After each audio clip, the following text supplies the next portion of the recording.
radical Galaxy Note 9 confirmed by US government. Samsung Electronics has done a fine job of spoiling the Galaxy Note 9, culminating in the loss of a pre-release unit last week which resulted in the first hands-on review.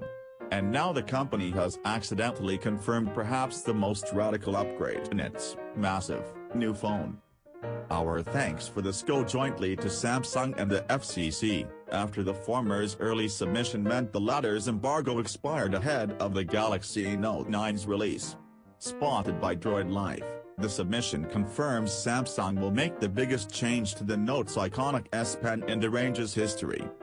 We learned the new S Pen, which carries a model number of EJPN 960, will integrate Bluetooth 2.4 GHz Bluetooth to be precise, for the first time.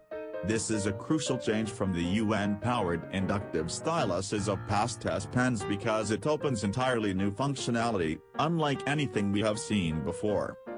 With perfect timing, prolifically Rice Universe chip in here stating the new Bluetooth S Pen can be used to control long-range self-timers and music playback while it will also gain complete independence for the Galaxy Note 9 itself. This opens up the potential for the S Pen to work like a digital pen on other surfaces, a presentation clicker, or even pair with other Samsung devices like wearable laptops and even the company's smart TVs. In short, with a little creativity, the sky's the limit.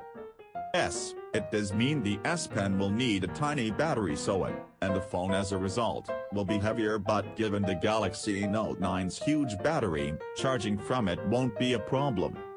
As such, despite the Galaxy Note 9's other upgrades all being based around size, it is the S Pen which is very likely to be the biggest and easily the most innovative of them all. It also has the potential to give the Galaxy Note 9 a major differentiator from Apple's even more massive upcoming iPhones.